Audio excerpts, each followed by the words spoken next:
Hey guys, welcome back. This is Little Fever here, and today we are here for another restoration video. This time is of a Tyco Mikado.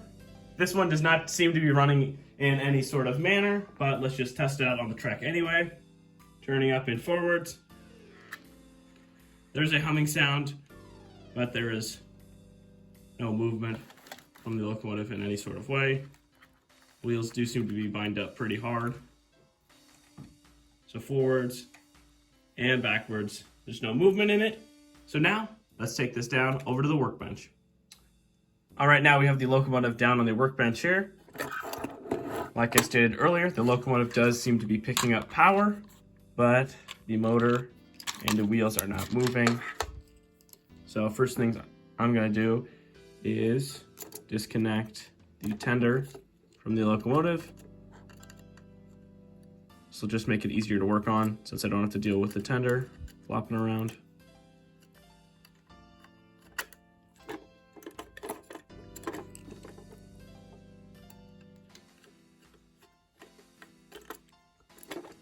There we go. Put that screw in a little box here. These are two leftover parts from a similar Tyco locomotive. So if this locomotive has any missing screws, I can easily replace them out. So now let's set the tender off to the side. We'll go ahead and clean this up later. As you can tell, the previous owner decided to paint over the Union Pacific line work and lettering on this locomotive. I can tell because there used to be two white lines up here that have been painted over. And the Union Pacific lettering used to be in the middle. So let's just set that off, and we'll go ahead and clean that later off camera. But now let's look at the locomotive itself. This is my first time opening up one of these locomotives, although they are very similar to the locomotive that we restored a few weeks ago now, that being this Pacific locomotive. Both of these locomotives will be for sale. You can just contact me on my channel page, go down to the About section, and check that business email. If I don't get any reception within the first few months here, I might just list them on eBay and put a link on those through a community post. So now let's open up this locomotive itself. First thing I'm going to do is remove the leading and trailing wheels.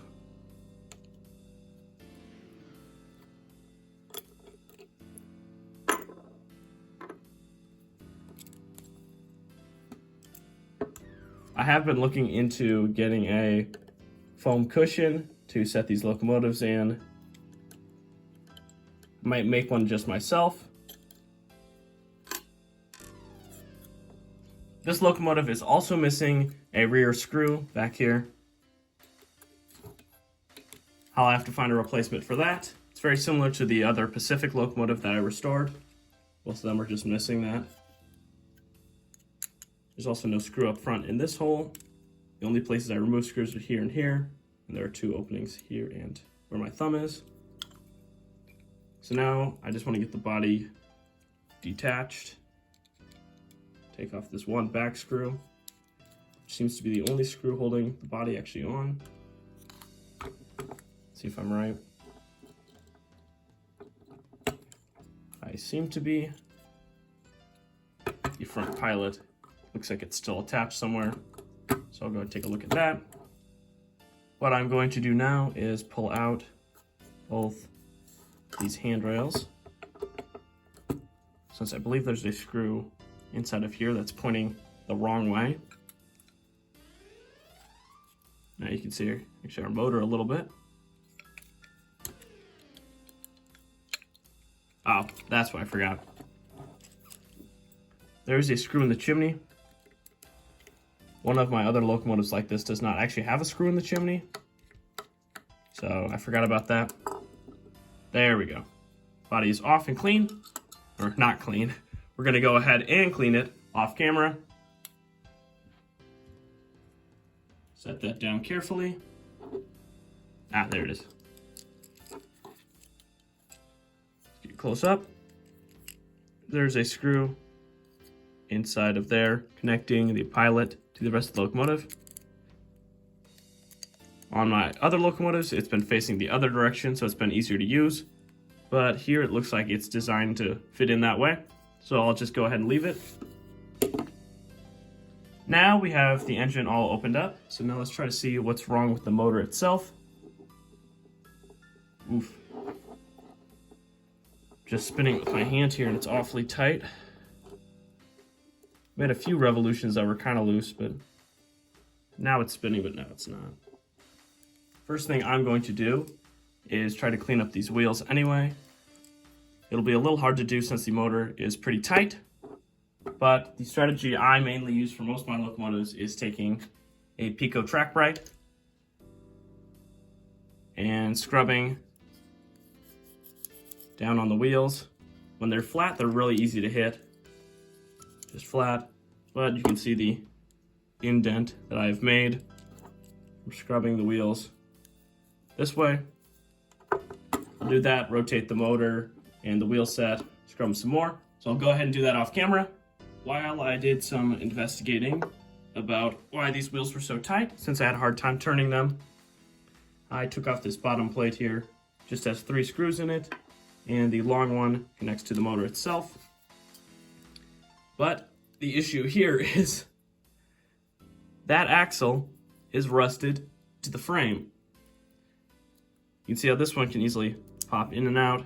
Same with this one. These middle two have a hard time doing that. Oof. Wow, that is why it could not spin. A lot of corrosion under here, and I'm glad I opened this all up. I'm gonna grab some Q-tips and try to wipe some of this dust off a little bit. You can just see that grind and grease all in there, or dried grease. Yep. Make sure to set it back in the same way. But now I'll get back to you guys. All right, now we're on this little test track here. As you can tell, there's no motor attached at all, but I tried to clean it up a little bit.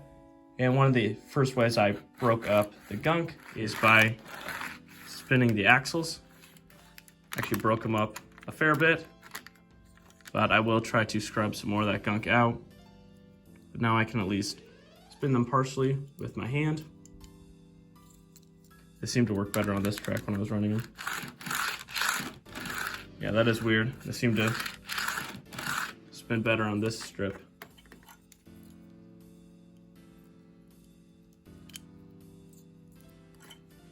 Compared. Okay. There. Must have gotten caught again. There, just one finger. It's actually a little bit free rolling. Oh, that happens too. What can happen on these turns here if you do decide to just free roll it? See how that wheel drops down? That's what got caught earlier. But gotta clean it up just a little bit more. Make sure to add some new lubricant to it all.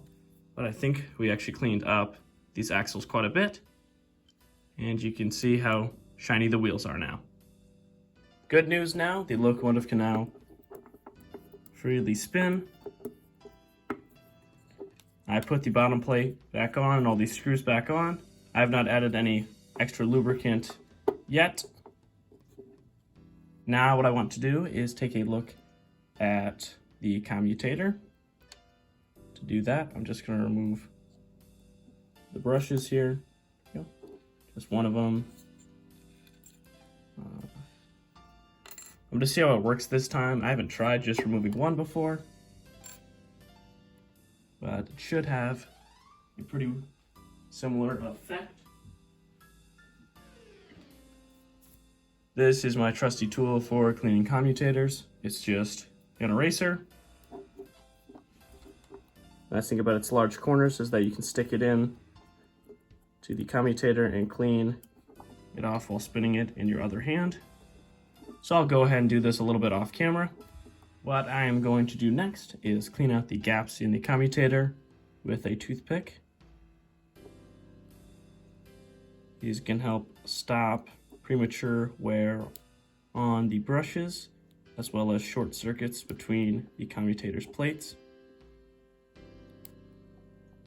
These ones seem relatively clear to begin with.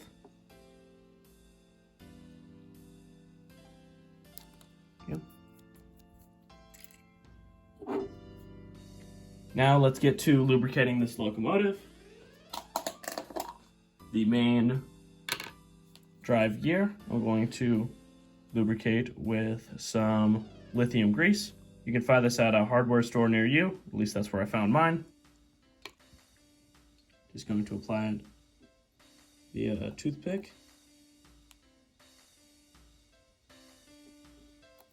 Try to get it in the grooves of the worm gear.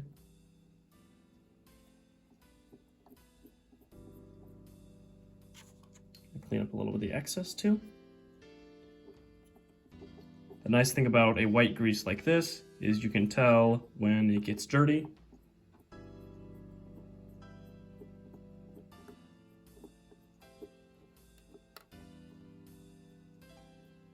Yeah, I think that's good enough for now. Once we get the locomotive up and running a little bit, it'll wear in a lot better. Now let's just take the other brush.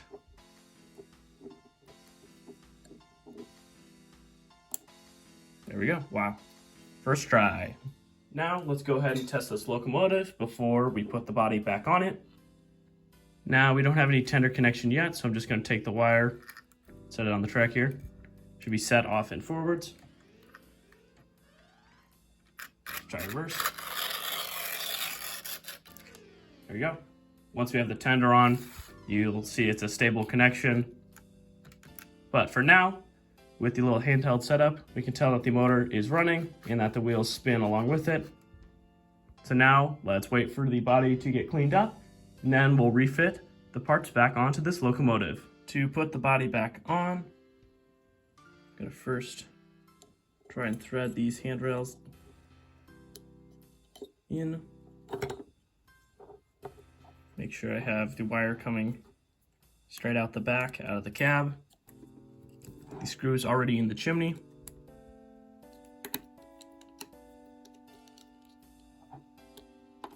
There we go. Now let's move to the back.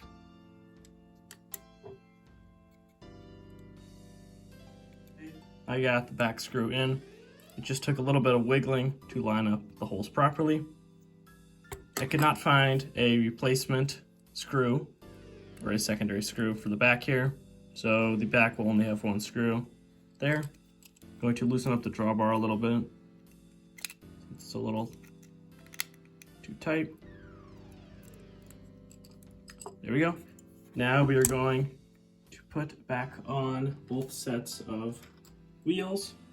First set here, the leading wheels.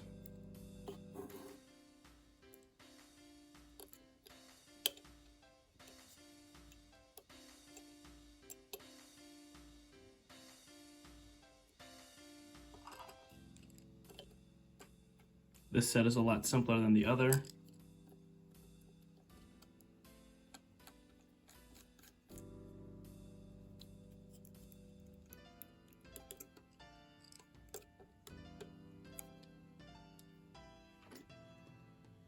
Now onto the rear. First you have to drop the spring in place, then drop the back in.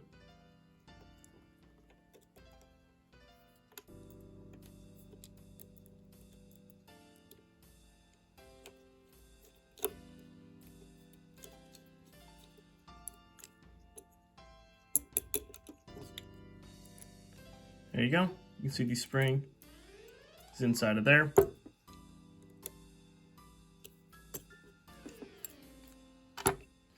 Now it's time to lubricate all of the individual parts of the running gear. I'm only going to do it on this side on camera, and then I'll do the other side off camera. You want to make sure you install the drawbar and the wire in the correct order. The wire should be on the bottom,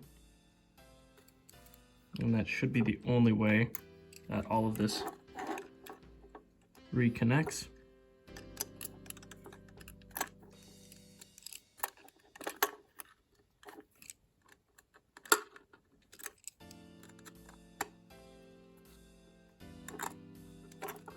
Okay, both parts are together. Now let's go ahead and test this locomotive. All right, now we have the locomotive down on our little test track here. So let's test it, starting off in forwards. It can crawl just a little bit here, but it does a little bit better. At about 15% power, it really kicks off.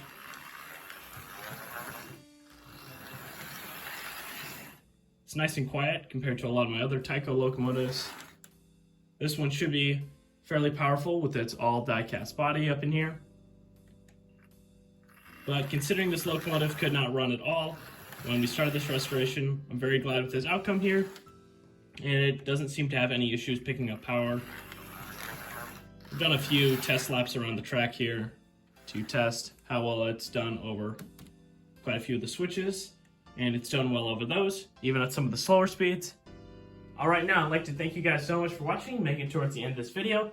In this restoration, we cleaned up the body of this locomotive, helped it break a lot of the rust and grime inside the wheel set here, so now it can actually run properly. We cleaned the commutator as well as a few other electrical components, lubricated the wheel set, the axle rods, and the tender. We also polished up the wheels on the locomotive itself and the tender. Like I stated earlier, both of these two locomotives here will be for sale, so contact me through my email on my YouTube page. Next week, we'll be restoring these two locomotives here. This one's actually a dummy, and this B unit is the powered unit. These are some custom painted locomotives that I got for a relative of mine, so it'll be nice to crack these open and help these run a bit better, since this one even is missing a coupler on the other end. All right, now I'd like to thank you guys again, and I'll see you guys next time. Bye-bye!